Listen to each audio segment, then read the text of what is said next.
ये दांस्ता आजमगढ़ में बसी एक बहुत ही पुरानी हवेली की है जो आज भी सुनसान पड़ी हुई है। इस हवेली में जो भी गया या रुका वो कभी भी जिंदा लौटकर वापस नहीं आया है। लोगों का ऐसा मानना है कि इस हवेली में प्रेतों का वास बसता है। रात होते ही यहाँ पर मानो भूत प्रेतों का साया मंडराने लग जाता है। यहाँ से नजदीक कुछ 200 मीटर की दूरी पर एक सड़क जाती है। यदि रात को वहां से कोई निकलता भी है तो कभी किसी को किसी के रोने की आवाजें या फिर किसी के करहाने की आवाजें साफ साफ सुनाई देती है। सुना है कि यहाँ पर मुगल काल के बाद उनके पीढ़ी दर पीढ़ी से कोई न कोई रहता ही चला आ रहा था, जिनका परिवार बहुत ही बड़ा था। एक समय की बात है, कुछ लोगों ने मिलकर उनके सारे परिवार की हत्या कर डाली थी। अकाल हत्या के चलते उस पूरे परिवार की आत्मा आज भी उस हवेली में भटकती है।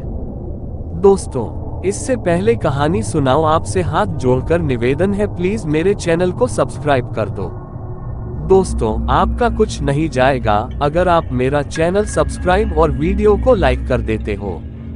किसी गरीब इंसान का भला ही हो जाएगा। इस बात की पुष्टि तब हुई जब एक इंसान उस हवेली से जिंदा वापस लौटकर आया और उसने ये सारी घटना अपनी आंखों देखी बताई कि उसके साथ वहां पर क्या क्या हुआ था, जो आज मैं आपको बताने जा रहा हूँ। बात लगभग 10 से 15 साल पुरानी है। एक अजय नाम का लड़का उस हवेली के सामने वाले रास्ते से अपने घर जा रहा था कि अचानक से उसकी बाइक खराब हो गई और नजदीक किसी का न होना उसे उस हवेली की ओर ले गया।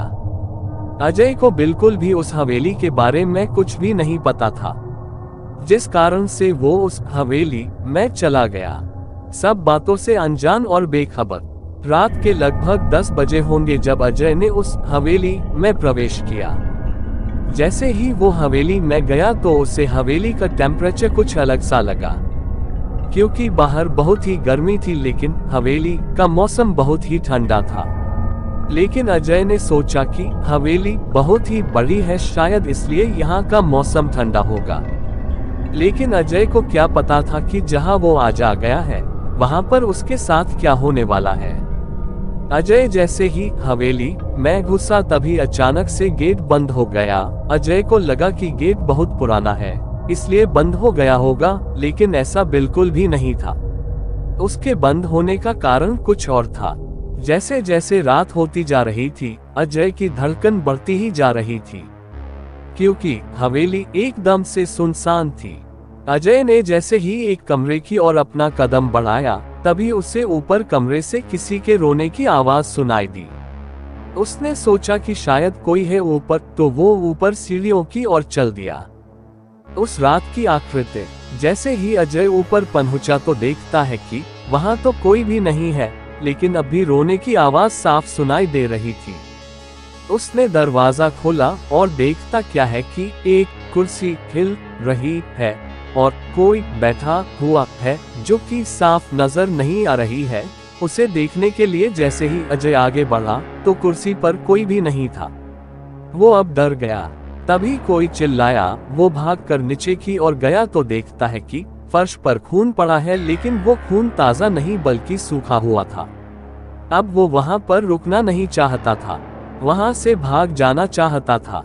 अजय दरवाजे की ओर भागा और उसे खोलने की कोशिश की, लेकिन वो खुल नहीं रहा था और रोने और चिल्लाने की आवाजों से उसका सर फटा जा रहा था।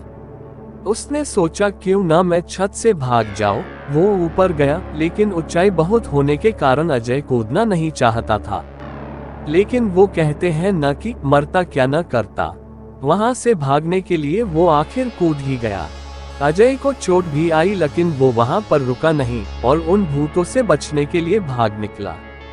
उसने ये सब बातें बाद में सभी को बताई तो लोगों ने उसे कहा कि वह पर भूतों का वास है। दोस्तों, अगर आपको कहानी अच्छी लगी हो तो चैनल को सब्सक्राइब करें और वीडियो को लाइक और शेयर करें। Thanks for watching.